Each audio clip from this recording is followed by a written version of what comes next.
नमस्कार तुमच्या सगळ्यांना का जादूस अरुण कदम कसे तुम्ही. नाही नाही नाही, घरातून फार रिस्पॉन्स नव्हतं. म्हणजे प्रत्येक घरात त्या काळातल्या लोकांना असं वाटायचं की नाटक ही फालतूगिरी आहे, या भानगडीत पडायचं नाही, तू बाबा शाळा शिक, अभ्यास कर, कॉलेज जा आणि नोकरी वगैरे असा एक तो प्रवास अपेक्षित त्यांना होता. मला आईने पुन्हा कधी अडवलंच नाही. मग मला सांगितलं आता तू जा.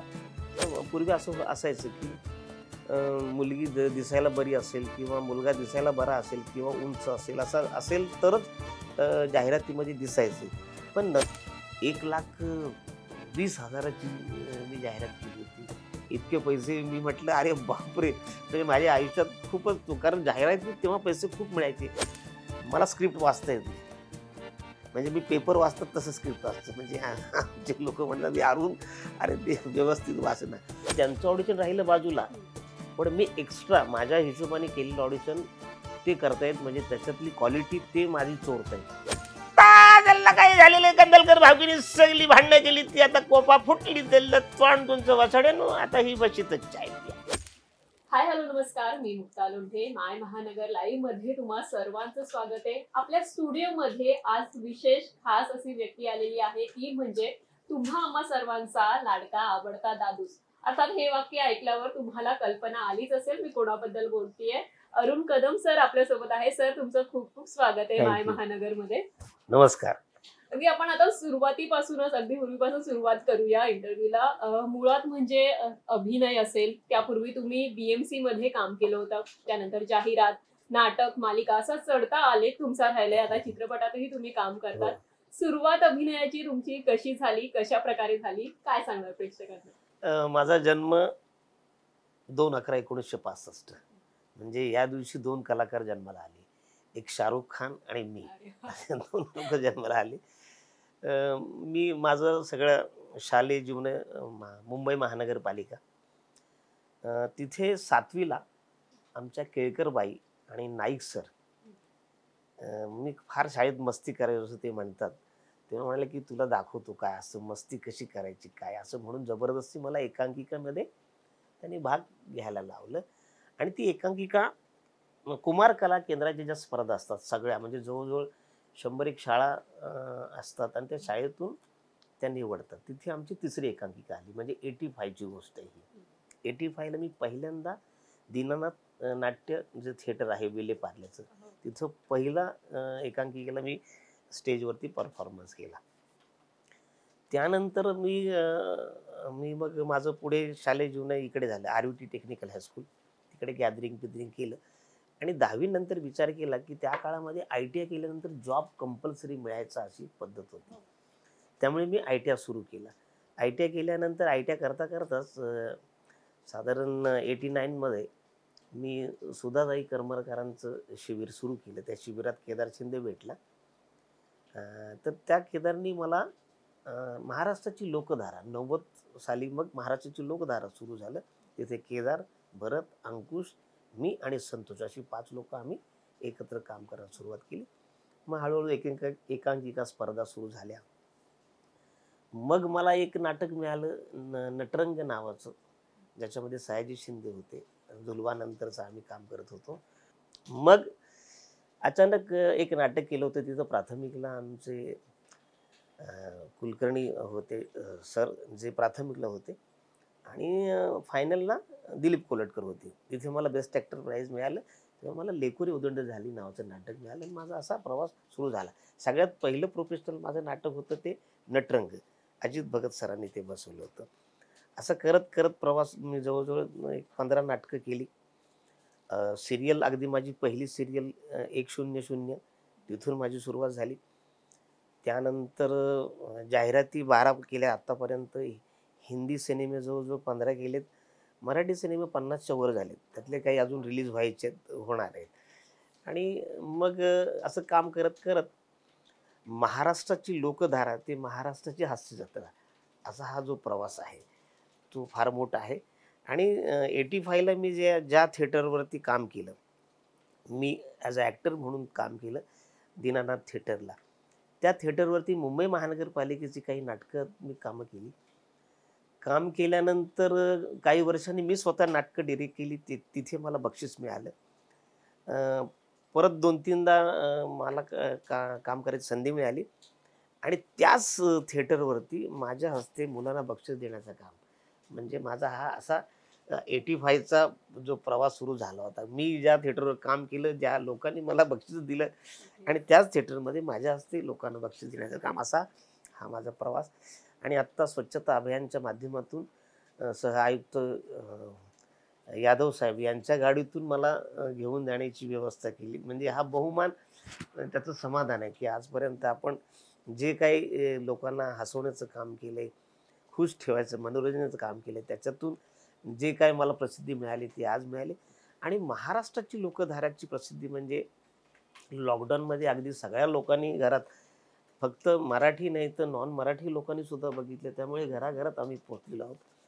आणि ही प्रसिद्धी आम्हाला म्हणजे इतकी लोक भेटतात, इतकी लोक फोटो काढतात, त्यांच्या इतक्या जवळचा असल्यामुळे ते ऐकत नाही, अगदी हात धरून थांबून फोटो काढतात. आमच्यावर प्रेम करणारी माणसं आहेत.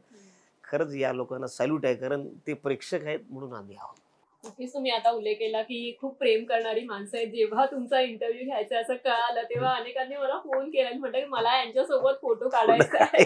असं त्यांनी मला आवर्जून फोन करून सांगितलं, व्यवस्थितपणे इंटरव्ह्यू असा देखील सल्ला दिलेला आहे. पुढील प्रश्नाकडे येते. आता तुम्ही शालेय जीवनापासूनच जे आहे अभिनयाला सुरुवात हो, केलेली हो. होती, मात्र घरातून कसा याला रिस्पॉन्स होता? घरातून कलेचा गंध होता का? आई असतील, वडील असतील, काय सांगणार आहे आपण? नाही, नाही, नाही. घरातून फार रिस्पॉन्स नव्हतं. म्हणजे प्रत्येक घरात त्या काळातल्या लोकांना असं वाटायचं, की नाटक ही फालतूगिरी आहे. या भानगडीत पडायचं नाही. तू बाबा शाळा शिक, अभ्यास कर, कॉलेज जा आणि नोकरी वगैरे असा एक तो प्रवास अपेक्षित त्यांना होता. पण मी तेव्हापासून काम करत होतो, तर आईंना आवडायचं नाही. आईला माझ्या आवडायचं नाही. बऱ्याचदा भाऊ पण मला त्रास द्यायचा. म्हणजे तो कधी-कधी मारायचा पण, की "हे हे तुला सांगितलं तर कळत नाही. तू जाऊ नको. कशाला जातो?" पण जेव्हा अखिल भारतीय नाट्य परिषदेचे अध्यक्ष जेव्हा शाहीर साबळे झाले, तेव्हा एक कार्यक्रम रवींद्र थिएटरला झाला. तेव्हा आई त्या कार्यक्रमाला आली होती आणि ती प्रेक्षकात बसली होती. जेव्हा मी स्टेजवर आलो तेव्हा लोकं हसत होते, कारण मी तेव्हा भारूड सादर केलं होतं. तर लोकं एन्जॉय करत होते, हसत होते आणि टाळ्या वाजवत होते. तेव्हा तिला वाटलं, की माझ्या मुलाला लोकं इतकं प्रतिसाद देतायत, मी थांबून चालणार नाही. आणि तेव्हा तिच्या लक्षात आलं. तेव्हापासून मग मला आईने पुन्हा कधी अडवलंच नाही. मग मला सांगितलं, "आता तू जा, तुझं काम कर, पण काळजी घे स्वतःची." आणि मग माझा तो प्रवास सुरू झाला. म्हणजे घरात फार लोकांना आवडत नव्हतं. पण आईनी त्या काळात म्हणजे सांगितलं, की "नाही, नाही, तू कर. हे चांगलं काम आहे तुझं. लोकांना आवडते." की सर तुम्ही आता बोलताना उल्लेख केला की केदार शिंदे तुम्हाला भेटले, त्यानंतर तुमची एक ती फळी निर्माण झाली. मग सिद्धार्थ जाधव असेल, अंकुश चौधरी असेल, तिथपासून ते आतापर्यंत देखील तुम्ही एकत्र आहात. त्याबद्दल सर काय उल्लेख करणार? त्या मैत्रीबद्दल देखील काय बोलणार? म्हणजे 90 साली मी मुंबई महानगरपालिकेत कामाला लागलो. तर तेव्हा ही सगळी मंडळी होती. तेव्हा नोकरी-बिकरी त्यांच्याकडे काही नसायचं. मग हे माझ्या ऑफिसला यायचे. आम्ही तिथे एकांकिकाची रिहर्सल करायचो. सकाळी चहा, नाश्ता जे काही जेवण-बिवण असेल ते करायचो आणि संध्याकाळी पुन्हा आम्ही आमच्या घरी जाऊन, म्हणजे केदारच्या घरी जाऊन आम्ही रिहर्सल करायचो त्या तिकडे. तर तो प्रवास असा होता, की ही सगळे मित्र आजही भेटलो तरी आम्ही ती आठवण येते जुनी. आम्ही तेव्हा फार गमती केल्या होत्या. तेव्हा भांडणं केली होती, वेगवेगळ्या गोष्टी.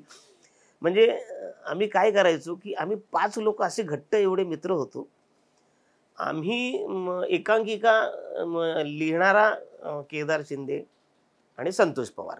लिहिण्याचं काम हे दोघं करायचे आणि त्याच्यातला सगळा जो काही विषय येईल, पण आम्ही काय करायचो, की हे चुकीचं, हे बरोबर नाही, हे करायचं नाही. तर आमच्यात ती भांडणं व्हायची आणि ती भांडणं म्हणजे ती क्षणिक असायची, की बाबा त्या कामापुरती असायची. तर तेव्हा आमचं ते काम किंवा आमचा विषय चांगला व्हायचा का? तर आम्ही चारही लोकं, पाचही लोकं त्याच्यावरती काम करायचो आणि ते लोकांपर्यंत एक, म्हणजे अगदीच आम्हाला विषय तेव्हा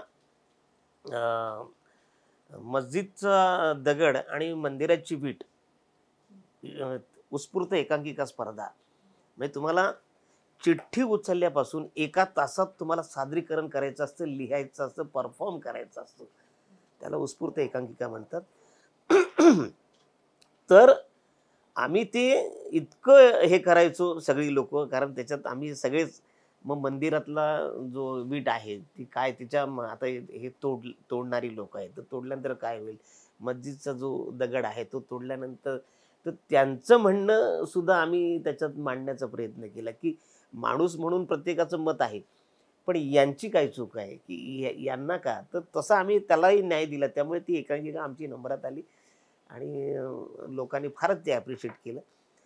पुढे मी अनंत एकांकिकाच्या माध्यमातून लोकांपर्यंत पोहोचलो. आमच्यात भांडणं अशी व्हायची का मी कधी-कधी दुसऱ्याच्या संस्थेमध्ये जाऊन काम करायचं, की मला तेव्हा असं म्हणायचं की मला नाटक करायचंय. मला नाटकात काम करायचं. त्यामुळे मला जी संस्था मिळेल, जी संस्था बोलवेल त्याच्यात मी काम करायचो. तेव्हा मग हे सगळे माझ्याशी भांडायचे. म्हणायचे, "तू कशाला असं करतोस?" मग आमचा तो राग जास्त असायचा, की "तू वैयक्तिक नको जाऊ. आपण सगळे दुसरीकडे काम करू ना सगळे एकत्र." आणि लोकं मी म्हणायचं, "मला गरज आहे. मला नाटकात काम करायचं आहे." म्हणून मी जी संस्था चांगली मिळेल म्हणजे अगदी सतीश सलागरेची असू द्या, देवेंद्र पेमची असू द्या किंवा अतरंग थिएटरचं असेल, तर तिकडे प्रदीप पटवर्धन, विजय पाटकर त्यांच्या टीममध्ये काम करायला मला आवडायचं. कारण ही मंडळी म्हणजे एस्टॅब्लिश झाली होती त्या काळात आणि आम्हाला लोकांपर्यंत यायचं होतं. म्हणून मी त्यांच्याकडे काम करायचो. नक्कीच सर, आता तुम्ही जे आहे तुमच्या मैत्रीचे किस्से सांगितले, मात्र पूर्वीचे सिनेमे आहेत, मग अगदी दादा कोंडके असेल, हं. तोपर्यंत सिद्धार्थ जाधव असेल, एक स्टिरियोटाइप असायचं की नाही बाबा नट म्हटला की उंच, देखणा, तरुण असा राजबिंडासारखा दिसायला हवा आणि नटी देखील तशाच प्रकारची असायला हवी, असं एक स्टिरियोटाइप असायचं. मात्र आता ते ब्रेक होताना दिसतंय, त्यातही तुमचा मोठा समावेश आहे. त्याबद्दल काय सांगणार? हे असे बदल होत गेले, अभिनयावर जास्त जोर देण्यात येतोय आता, काय बोलणार सर? जाहिरात माध्यम असं आहे ना, की तिथे तुम्हाला तुमचं प्रोडक्ट सेल करता आलं पाहिजे. कमी वेळात त्या प्रॉडक्टचं म्हणणं लोकांपर्यंत पोहोचणं गरजेचं असतं आणि ऑडिशन तेच असतं, की ते जेव्हा त्यांना पटतं, तेव्हाच तुम्हाला ते एक ब्रँड म्हणून त्याचं घेतात. तर त्या काळामध्ये म्हणजे पूर्वी असं असायचं, की मुलगी दिसायला बरी असेल किंवा मुलगा दिसायला बरा असेल किंवा उंच असेल, असा असेल तरच जाहिरातीमध्ये दिसायचे. पण नंतरचा जो काळ आला म्हणजे आमचा म्हणजे मी जवळ-जवळ 12 जाहिराती केल्या. त्यामुळे मला माहिती आहे, की ऑडिशन तुमचं जेव्हा तुम्ही चांगलं देता किंवा त्याला न्याय देता त्या प्रॉडक्टला, तेव्हा तुम्हाला ते लोकं ब्रँड म्हणून घेतात. मी कॅस्ट्रॉलची जाहिरात केली होती. तर ती म्हणजे जवळ-जवळ 1000 एक लोकांमध्ये मला निवडलं होतं. माझा तिसरा दिवस होता. 3 दिवस ऑडिशन चाललं होतं आणि मी तिसऱ्या दिवशी गेलो, ऑडिशन दिलं आणि 1 तासाभरात मला फोन आला, की "सर हम लोग आपके साथ काम करेंगे." आणि मग मला आवडलं. तेव्हा सगळ्यात पहिल्यात मोठी महागडी जाहिरात मी केली. म्हणजे खूप पैसे मला मिळाले. म्हणजे म्हणजे तुला सांगतो त्या काळामध्ये जवळ-जवळ 1,20,000 ची मी जाहिरात केली होती.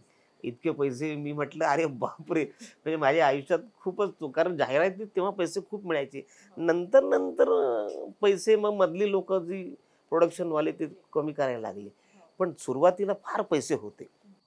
मात्र सर तुम्हाला मग या गोष्टीचा कधीही सामना करावा लागलाय का? आता तुम्ही याचे जे आहे पॉझिटिव्ह पॉइंट सांगितले, मात्र या गोष्टींनी कधी एखादी भूमिका असेल यावर कधी इफेक्ट पडलाय का? मला असं वाटतं, की तुम्ही कसे दिसता, तुम्ही कसं वागता किंवा तुमची बॉडी किंवा हाईट म्हणण्यापेक्षा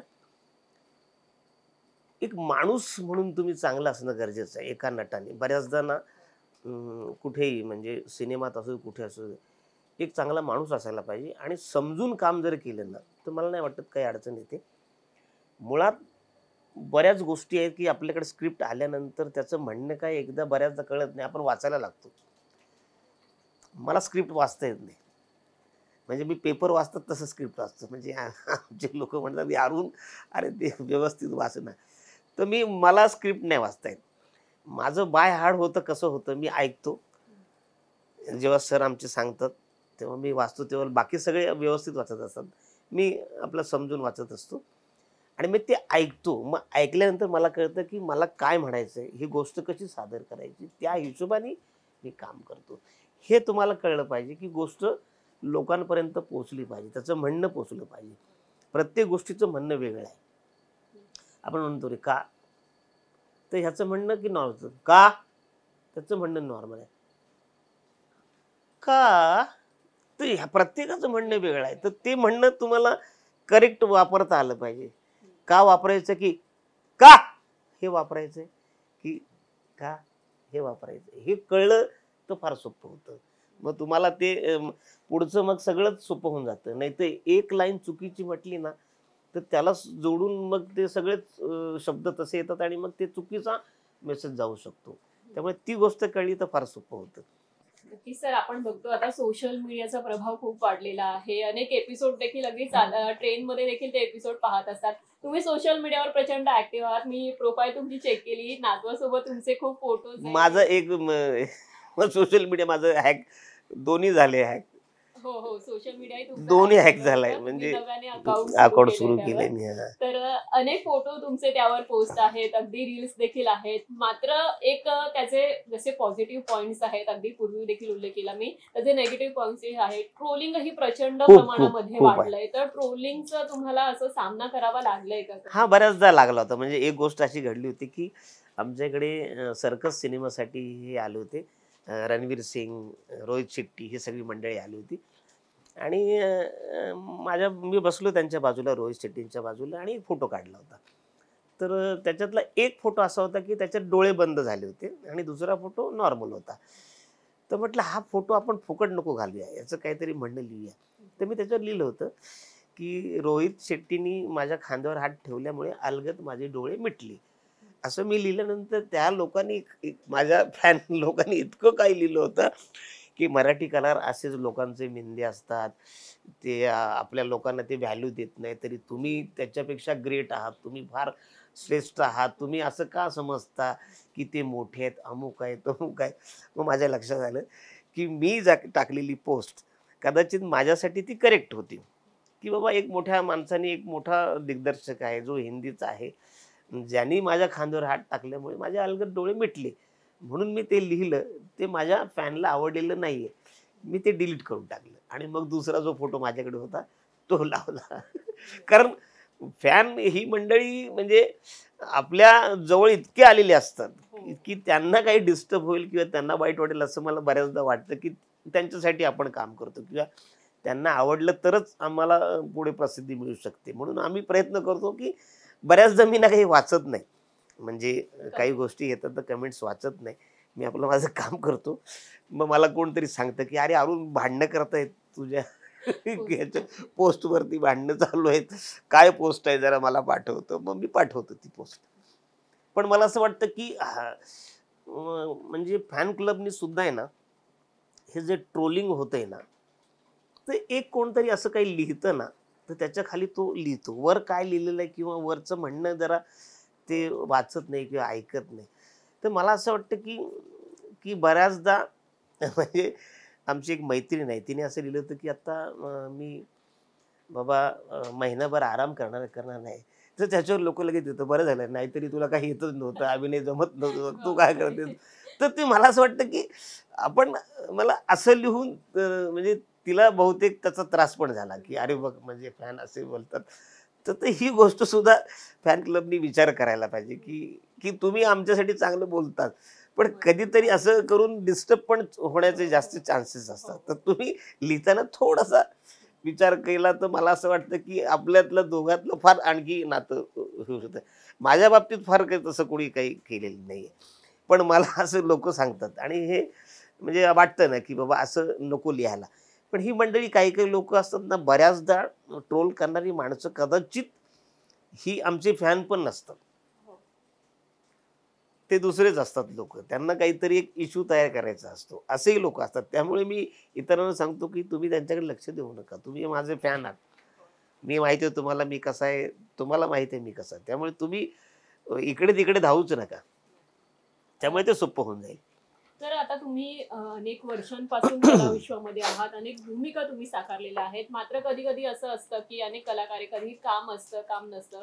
सुरुवातीच्या काळात पण असं झालंच असेल तुमच्यासोबत. हो, हो. मात्र दुसरीकडे हा देखील असतो, की समोरचा देखील एखादा व्यक्ती असतो किंवा काय, तर तो म्हणतो, की "नहीं, नहीं, इससे नहीं हो पाएगा." अशी टीका तुम्हाला कधी सहन करावी लागली आहे का? नाही, असं नाही कधी झालं. म्हणजे माझ्या आयुष्यात मी आलो आणि त्यांना आवडलंच. म्हणजे मी तुला सांगतो, बऱ्याचदा जाहिरातवाले आहेत ना, मला समजा त्यांना घ्यायचं नसेल आणि मोठा मॉडेल असेल, तर ते मला 2-3दा बोलून माझ्याकडनं त्या सगळ्या गोष्टी काढून घेतात आणि ती त्यांच्याकडनं करवतात.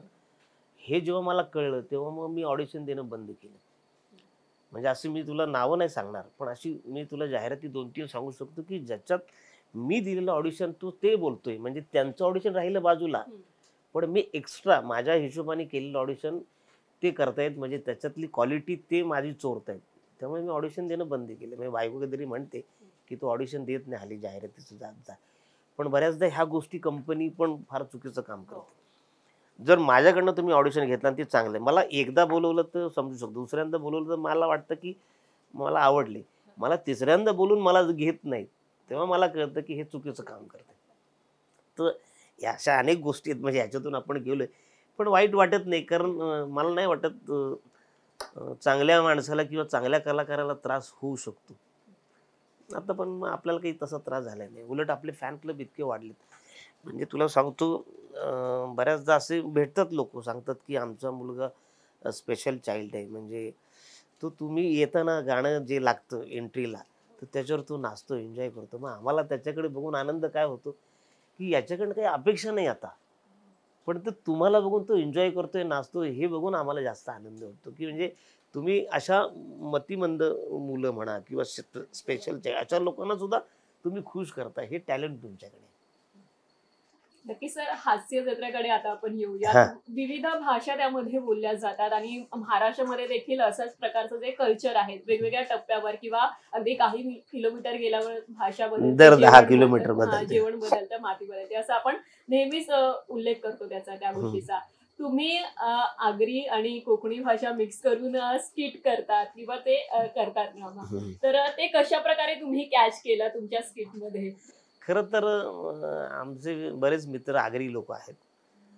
ठाण्याला बऱ्याचदा मी हळदीच्या, ते हे सगळे आमचे मित्र काय सांगतात, "अरुण, हळदीला ये, लग्नाला येऊ नको."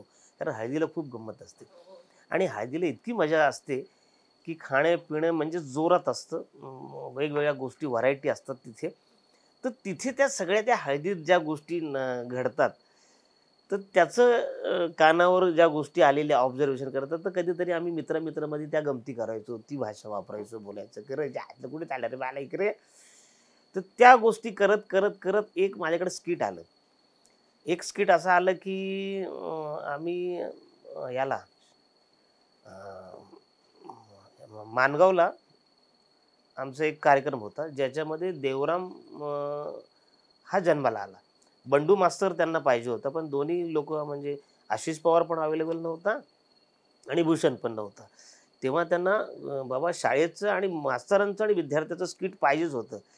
मग तिथे मी हे बंडू मास्तरचं स्किट देवरामच्या भाषेत आगरीत केलं आणि तिथे इतक्या लोकांना आवडलं. मग तिथे त्याचा जन्म झाला आणि पुढे भविष्यामध्ये मग ते सुरू झालं. आणि आगरी भाषा समजा बोलायची जर झाले, तर आगरी भाषा ही फार कमी लोकांना कळेल. पण कोकणी भाषा आणि आगरी भाषा मिक्स केल्यामुळे ती समजायला सोपी झाली. ज्याच्यात मी तो वसाडा शब्द आमचा कोकणातला आहे, तो वापरतो. त्यामुळे ती गंमत येते. म्हणजे "काय रे फालतूगिरी करतो, कानफडपणे वसाडी करा." तर ती भाषा 2 आल्यामुळे सोपं होतं समजायला, ऐकायला आणि त्याची गंमत कोकणी भाषा आणि आगरी आल्यामुळे ती जास्त भाषा आहे. अ, आता मी इंटरव्ह्यू दरम्यान उल्लेख केला सोशल मीडियाचा आणि त्यामध्ये अनेक तुमचे पोस्ट आहेत नातवासोबत. आता सध्या तुम्ही तो फेज जो आहे तो एन्जॉय करतायत. कशा प्रकारे तुमचं आणि त्याचं आता बॉन्डिंग सुरू आहे त्याबद्दल काय सांगणार? प्रेक्षक, कारण की अनेक व्हिडिओ YouTubeवर देखील प्रचंड व्हिडिओ व्हायरल होत आहेत. त्याबद्दल ऐकायला आवडेल नक्की. खरं तर म्हणजे एकतर आजोबा होणं हे म्हणजे नशिबाची गोष्ट आहे, आनंदाची गोष्ट आहे.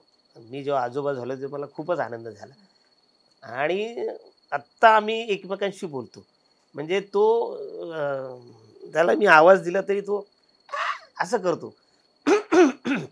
म्हणजे सुरू होतो. बऱ्याचदा सांगतो की "तू नको असं आरडाओरडा करू" आणि तो ओरडत असतो. असं काहीतरी करत असतो आणि आम्ही दोघं अशीच मस्ती करत असतो. तर मी त्याला म्हणालो की खरं तर असं केल्यामुळे कदाचित तिकडची लोकं आपल्याला ओरडतील, बोलतील, "तू असं करू नको." पण त्याला कळत नाही आणि आम्ही दोघं इतकं जवळ आहोत, बॉन्डिंग आहोत. म्हणजे मी त्याला माझ्या स्टाईलनी जरा त्याच्याशी बोलतो, "काय रे बाळा कसा आहेस तू?" तर तो हसतो, एन्जॉय करतो. तर आमचं बॉन्डिंग आता सध्या जोरात आहे. त्यामुळे मी त्याला घेताना, त्याला झोपवताना काही फोटो आम्ही ते शेअर केल्यामुळे ते लोकांपर्यंत जास्त पोहोचले आणि मला तो खूपच आवडतो. आमच्या घरी आलं तर म्हणजे मी फार भारीची कामं सगळी सोडतो आणि घरी जास्त वेळ त्याला देतो. तो वाट बघत असतो मी घरी कधी येतो त्याची. तर आमचं आणि त्याचं फारच म्हणजे आधी मुलीबरोबर चांगलं होतं बॉन्डिंग. आता नातवाबरोबर चांगलं झालेलं आहे. त्यामुळे खूप मजा येते, आनंदी आहे. घरातले आम्ही सगळेच आनंदी आहोत. म्हणजे बायको पण, आम्ही रोज व्हिडिओ कॉलवर बोलत असतो. नक्कीच सर, आता अगदी शेवटचा प्रश्न आहे. आता तुम्ही आमच्या स्टुडिओमध्ये आला आहात. आम्हाला जाता जाता प्रत्येकाला तुमची ते स्किटमध्ये शेवटची झलक बघायला नक्कीच आवडेल. त्याबद्दल सर. खरं तर सध्या म्हणजे तुला सांगायला हरकत नाही. आत्ता जो माझा जो प्रवास एक वेगळ्या पद्धतीने सुरू झालाय म्हणजे तो मी मार्शल आर्टचे महिलांना धडे देतो, की महिलांनी स्वतःचं रक्षण स्वतःच करायला पाहिजे. हो, हो. आणि त्याचा आपण डेमो पण देतो, प्रत्येक शाळेत जातो, ट्रेनिंग करतो. हा माझा प्रवास सुरू झाला म्हणजे अरुणा शानबाग ज्या आहेत KM हॉस्पिटलच्या, त्यांना अतिप्रसंग झाला आणि मग त्याच्यात त्या ऑफ झाल्या. तर त्यांच्या वाढदिवसानिमित्त मला बोलवलं होतं. एक सेलिब्रिटी कॉमेडियन आणि ह्या भावनिक कार्यक्रमाला बोलवल्यानंतर मला काय करावं सुचत नव्हतं. म्हणून माझी एक मार्शल आर्टची टीम घेऊन गेलो. मार्शल आर्टची टीम जे मार्शल आर्ट म्हणजे सकाळपासून ज्यांना मारतात संध्याकाळपर्यंत जो थांबतो, उभा राहतो, तो मार्शल आर्ट. म्हणजे अगदी कान फुटू दे, डोळा फुटू दे, काय झालं तरी तो बसत नाही. तो मार्शल आर्ट. ती आपल्याकडे एक टीम आहे आणि त्याच्याबरोबर आपण काम करतो आणि भविष्यामध्ये की असं प्रसंग होऊ नये म्हणून तिथं आपण डेमो दिले. त्यांना आवडले ते आणि आपण तिथे ट्रेनिंग पण सुरू केली. तर सध्या हा प्रवास माझा सुरू आहे. एक सोशल काम. माझं वैशाली फाउंडेशन आहे. फाउंडेशनच्या माध्यमातून आपण दरवर्षी महिलांना ब्रेस्ट कॅन्सरचं चेकअप करतो. कमीत कमीत पैशात चेकअप करतो आणि बाबा तुम्हाला कॅन्सर आहे का? फर्स्ट स्टेज आहे, सेकंड स्टेज की थर्ड आहे? फर्स्ट आणि सेकंडमध्ये तुम्हाला काम करता येतं, औषधं घेता येतं, थर्डमध्ये घेता येत नाही. म्हणून प्रत्येक महिलेनी दरवर्षी 30 वर्षाच्या वरील महिलांनी दरवर्षी हे चेकअप करणं गरजेचं आहे. ते आपल्या फाउंडेशनच्या माध्यमातून होतं. आपण अनेक लोकांचं अगदी 5-5 हजारामध्ये एन्जिओग्राफी केलेलं आहे, बायपास सर्जरी केलेली आहे. आपलं फाउंडेशनचं म्हणजे हे माझं काम लोकांना माहीत नाही. हो. माझ्या वाढदिवसाला मी अख्ख्या मुंबईतल्या ट्रॅफिक हवालदार लोकांना पाणी, बिस्किट, केक आणि मास्क दरवर्षी देण्याचं काम आजही आपण चालू ठेवलेलं आहे. तर आता सध्या याच्यावर जास्त आपण विचार की बऱ्याच शाळेमध्ये मुली महिला हरवत आहेत, किडनॅप होत आहेत. तर यांना सुरक्षित ठेवण्यासाठी अगदी छोट्या-छोट्या मी तुला डेमो देऊ शकतो त्याच्यावरती, की समजा एखादा तुझा कोणी हात पकडला तर त्याच्यातून कसं सुटता येईल. इतक्या छान छोट्या-छोट्या गोष्टी आहेत. तर अगदीच म्हणजे रिक्षात समजा एखादी मुलगी बसली आणि तिला वाटलं, की हा रिक्षावाला मला कधीतरी नुकसान करेल. तर अशा वेळी तिने खोटा फोन करायचा. हॅलो, कुठे आहे तुम्ही? अहो तुमची वाट बघून मी निघाले ना. हां, बरं, बरं. अच्छा तुम्ही पुढच्या सिग्नल येत आहे का? बरं हरकत नाही. मी पोहोचते. तर असं केल्यामुळे त्याच्या लक्षात येतं रिक्षावाल्याच्या, की भविष्यामध्ये समजा आपण हिला समजा कुठे घेऊन जायचा विचार केला, अलर्ट होतो तो, का तर पुढचा माणूस आला तर आपल्याला मारेल. पण तो फोन करताना तो खोटा फोन असतो. तेव्हा सायलेंटवर ठेवायला पाहिजे. त्याच्यात फोन आला तर कदाचित रिक्षावाला समजेल, की ही फसवते मुलगी. तर ह्या अनेक छोट्या-छोट्या अशा गोष्टी आहेत. ते करायला पाहिजे. मंगळसूत्र समजा बऱ्याच लोकांचं चोरतात. पण मार्शल आर्टचं तुम्ही ट्रेनिंग घेतलं तर चोरणार नाही. जादूचे प्रयोग नाहीत. पण तुमच्या आतमध्ये एक पॉवर येते. सतर्क राहता, की हा मुलगा, हा माणूस माझ्या जवळ का येतो? तुम्ही सतर्क राहता. तुम्ही इंग्लिश पिक्चर जर बघितलं तुम्ही लक्षात येतं. एखादा एक माणूस असतो आणि 10 लोकं त्याला मारायला येतात. तेव्हा तो सगळीकडे पहिला एक नजर मारतो, की कोण पहिलं शार्प आहे, कोण पहिले येणार आहे, त्याला पहिला तो मारतो. ते सतर्क, ती पॉवर तुमच्या आत येते. त्याच्यामुळे तुमचं फार सोपं होतं. मंगळसूत्र चोरतात म्हणजे तुम्हाला काय होतं, की आपण नेहमी बाहेर घालून फिरतो. तर जिथे गरज आहे तिथेच ते बाहेर काढा. बाकी प्रवास करताना ते आत ठेवा, पिनअप करा. रिक्षामध्ये तर कंपल्सरी करा. आत्ता सध्या मोबाईल खूप चोरी होत आहेत रिक्षातून.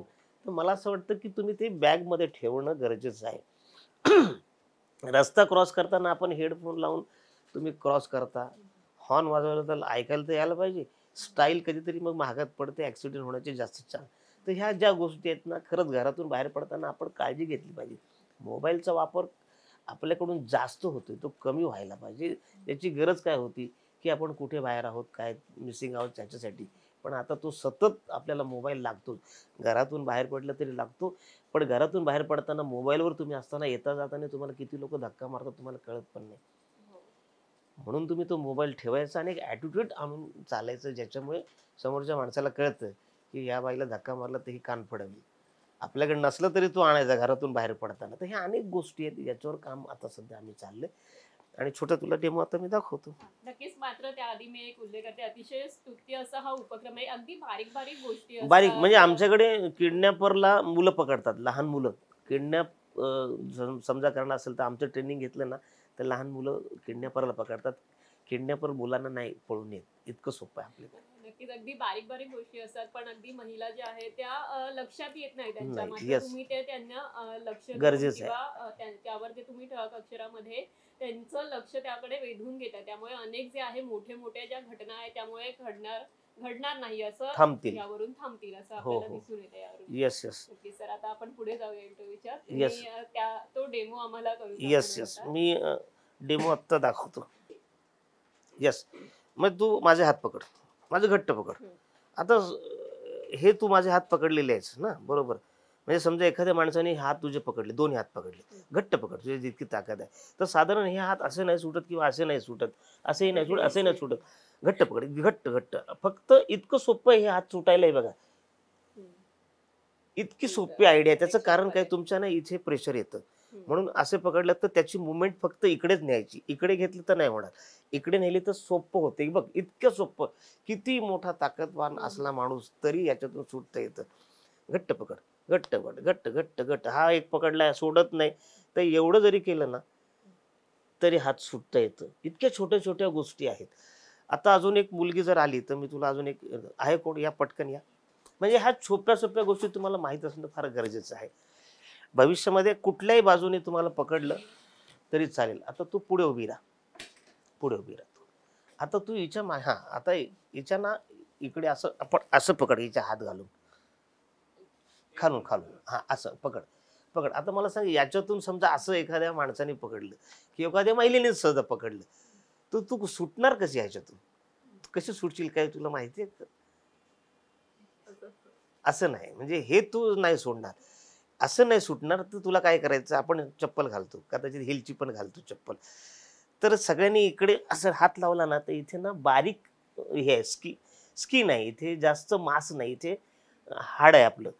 तर तिथे तुम्ही त्या चप्पल जोराने मारू शकता, त्याच्या तो कळवळेल. समजा त्यांनी नाही सोडलं तर अंगठा त्याचा बघायचा, तर अंगठ्याला सुद्धा तुम्ही पाय मारू शकता. आणि त्यातूनही नाही सोडलं तर सोपं करा, घट्ट पकडा. तू हे हात सरळ कर, सरळ कर, एकदम सरळ सरळ असे कर आणि खाली बसायचं. बस खाली, बस खाली. ह्याला शिकायला पाहिजे, कळलं तुला? ते क्षणात काही गोष्टी सरळ असे ठेवून हे आता असं केल्यामुळे ते अडकतात. असं केलं तर ते सटकन खायचं, त्याच्यातून सुटता येतं. इतकं सोपं आहे. तर ह्या गोष्टी जर तुम्ही भविष्यामध्ये शिकलात तर त्यांनी कसंही पकडू दे, कुठल्याही माणसाने किंवा कुठल्याही मुलीने, आपले दुश्मन जे पण असतील, तर त्याच्यातून तुम्हाला लवकर सुटता येते. ह्या गोष्टी तुम्हाला माहीत असणं गरजेचं आजच्या तारखेला. कारण भविष्यामध्ये कधी होईल, मग आपण म्हणतो मरो मला कोण काय करते, असं नाही चालणार. कधी वेळ येऊ शकते, कधी गोष्ट येऊ शकते, कधी तुम्हाला अचानक अशी गोष्ट आली.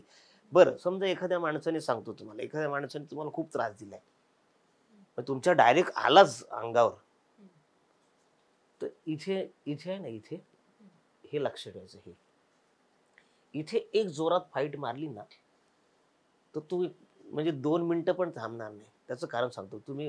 तुम्ही स्वतः इथे असं मारून स्वतः मारा, जोरात मार, मार जोरात. फील येते?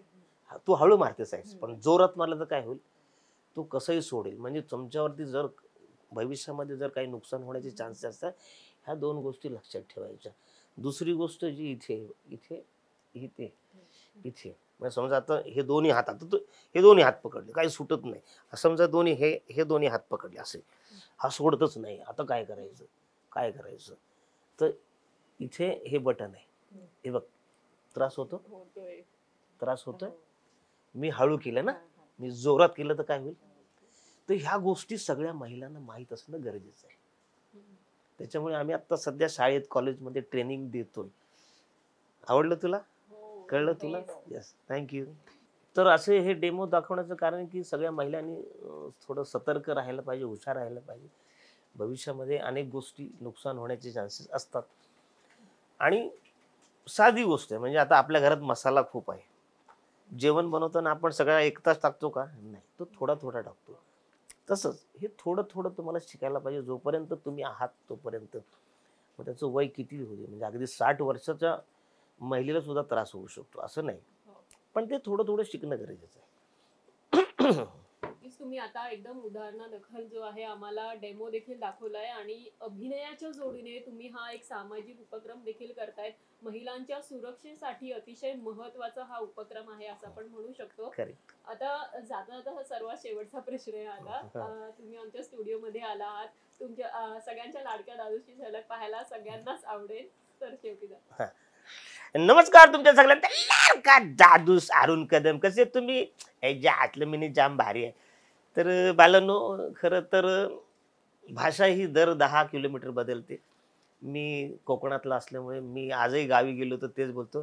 जल बोलताव काय नलाच्या बाजूला तलाची खोली जल्ल त्वाण तुझं वासाडे असा झालायस, हात हलवीत पान सुपारी नाही जल्ल त्वाण. तर आजही गावी गेलो तर मी तेच बोलतो. जरा पुढे गेलात की ती संगमेश्वरीची भाषा म्हणजे हीच भाषा, पण त्याचा हिल जरा बदलतो. ताजल्ला काय झालेलं कंदलकर भाऊकीने सगळी भांडणं केली, ती आता कोपा फुटली जल्ल त्वाण तुमचं वासाडे नो आता ही बशीतच चाय पिया. तीच पुढे गेलात की मालवणी पट्टा सुरू होतो. आवशिक खाऊ कोल्यान ती माय झो मोठा साखर मनी येला माका सांगतात खडपाच्या खाची मंदी कोल्लू यालो मामन ढ्यांगा वर केल्यान माय झो कोल्लू गेलो माका सांगतात आवशिक खाऊ कोल्यान ती. मग तुम्ही पुढे गेलात की मग पश्चिम महाराष्ट्राकडे राम राम राम राम राम राम राम राम मंडळी. तर मंडळी पश्चिम महाराष्ट्राच्या परंपरेला अनुसरून गण झालेला आर तुमच्या मायचं टकोर आणलं तुमच्या अर्कवर वाट बघायची एखादी बाई लावणी होऊन जा जरा. मग पुढे गेलं इकडे नाशिककडे गेलं तर अरे इडे भाऊ तिकडे पिढे ठेवले तुला बसायला बाईचं लय भारी काम. पुढे तुम्ही तिकडे मले सांगून राहिले तुले कळले का नाही हा याचा जांगड गुट्टा हा वायना वाटतोळ हे कळत नाही होतोस नाही. ती भाषा सुरू होते. मग तुम्ही या बाजूला आलात तर मग सरदारीची पट्टा सुरू होतो. ओय ससरी काल पुत्र वो किथे जाना यार तेरे नाल मुंडा बैठा तू चाहता क्या है. पुढे तिकडे गेलात की मग गुजराती पट्टा सुरू होतो. ए बापू શું વાત કરું છું તારી દીકરીના લગ્નમાં બહુ મજા આવશે શું વાત કરું છે. पुढे गेलात की अरे बहन जी बहुत ही बढ़िया बात है हमारा समझ में ना बहुत तकलीफ होता देखो माँ जी कल से हम है ना वो काहे किटली ना हिलाएंगे सर में बहुत तकलीफ होता है देखो माँ जी हम कल से तोहरी कड़ी कोंडे पे दूध की थैली अड़काएंगे समझा है का. तर आपल्या घरातली आजी मावशी बोलते मेल्या भया वसाड़े इधर को आओ वो कल से तुम हमारे कड़ी कोंडे पे दूध का थैली अड़काएगा न मग सगला दूध खाली सांड देगा और मग नासेगा उसका क्या है. अरे माँ जी हमारा दूध नहीं नासेगा.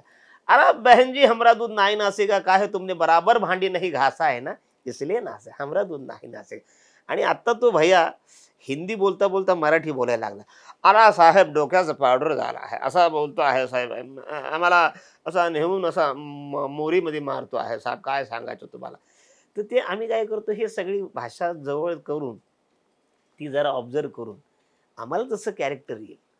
मग ते अगदी कोल्हापूरचे तर हिच यार का करा आलंय हिच कळत नाही होतोस नाही रांड्याच्या इकडं कुठं. तर ती जशी भाषा जसं कॅरेक्टर येईल तसं आम्ही करायचा प्रयत्न करतो. तर प्रत्येक कलाकारांनी थोड्या थोड्या गोष्टीचं ऑब्झर्वेशन केलं. एखाद्याचं स्टाईल एखादा बेवडा कसा बोलतो एखादा तो भिकारी कसं करेल किंवा ह्या सगळ्या गोष्टी ऑब्झर्व करत करत तुम्हाला एखादं कॅरेक्टर पकडून काम करता येतं आणि ते सोपं होतं. तसे अनेक भाषेवरती आम्ही काम करतो. सगळ्याच भाषा अशी फ्लुएंट आम्हाला येत नाही पण थोडी थोडी भाषा ती येणं गरजेचं आहे एखाद्या कलाकाराला. तसं आम्ही प्रयत्न करत असतो आणि काम करत असतो. मुंबईच्या भाषेपासून ते कोकणातील असेल बिहार मधील असेल अनेक भाषा तुम्ही आता अगदी वेगवेगळ्या हा म्हणजे अगदीच मी ती मधल्या काळात ती खूप फेमस झाली होती. म्हणजे एक भोजपुरी एक सिरीज होती ज्याच्यात मी सब्जी मेरे को जाने का बोले करे क्या करने का. ती म्हणजे नेपाली जी मंडळी म्हणतात ती. तर कसं हे सगळ्या गोष्टी ऑब्झर्वेशन मधूनच आलेल्या आहेत. नक्कीच तुम्ही आणि एवढ्या वर्षाचा तुमचा अनुभवही आहे प्रदीर्घ असा अनुभव घेऊन ती शिदोरी घेऊन तुम्ही आता पुढे वाटचाल करत आहात. हास्य जत्रेच्या माध्यमातून प्रत्येकाच्या घरोघरी पोहोचणार. अगदी मी त्या ट्रेन मध्ये देखील बोलणार आहे आणखी मी खूपदा ऑब्झर्व केलंय की अनेक महिला असतील त्या पाहत असतात मोबाईलवरही म्हणजे त्यांच्या डेली रुटीन मधलाच हा एक भाग बनलेला आहे. हास्य जत्रेच्या माध्यमातून तुम्ही अनेकांपर्यंत पोहोचवतात आणि हसवत आहात संपूर्ण महाराष्ट्राला. तुम्हाला पुढील वाटचालीसाठी देखील खूप खूप शुभेच्छा माय महानगरतर्फे आणि वेळात वेळ काढून इथे आलात तुमच्या जीवन प्रवासाबद्दल आम्हाला सांगितलं त्याबद्दलही खूप खूप आभार. थँक्यू. आणि माय महानगर त्याच्याबद्दल सुद्धा मी ऐकून होतो. बरेच आमचे सगळे मित्रमंडळी आहेत. आमचे मोरे साहेब सुद्धा त्यांनी म्हणाले की या एकदा तुम्ही भेट द्या तर तुम्ही मला इथं बोलत त्याबद्दल खरंच मी तुमचा आभारी आहे. आणि आत्ता आपल्याकडे आता साधारण एक 59ला सुरू आहे. मग पुढे म्हणजे सरकारी ह्याच्यात गेलो तर मला अर्धं तिकीट मिळेल याचं. तर आत्ता माझ्याकडे असलेल्या गोष्टी मी लोकांपर्यंत पोहोचवतो. म्हणजे जसं शाळा, विद्यार्थी, लोकांना म्हणजे आपल्याकडे असलेल्या गोष्टी, ॲक्टिंग असेल किंवा अभिनय असेल किंवा एखादी गोष्ट त्याला डान्स येत असेल, तर असं ग्रुपिंग करून आम्ही शाळेच्या माध्यमातून पण सुरू करायचं आमचं काम सुरू आहे. आणि बऱ्याचदा काय होतं, की शाळेत विद्यार्थी जेव्हा येतो, तेव्हा त्या डोक्यात ज्या कल्पना असतात, त्या कल्पना थोड्याशा बाहेर काढल्या तर शिक्षकांना शिकवायला फार बरं पडतं. त्या विचारात घेत नाही. म्हणजे तुझं लक्ष कुठे बाहेर काढतात. पण त्याच्यापेक्षा त्याला जर विचारलं, तुझी काय अडचण आहे? ते विचार बाहेर काढले, तर शिकवलेलं त्याचं जातं आणि 100% मुलं पास होण्याची जास्तीत जास्त. अशा अनेक गोष्टीवर आमचं आता काम चालू आहे आणि आपल्याकडे असलेलं लोकांना थोडं देण्याचं काम आता सुरू आम्ही करणार आहोत.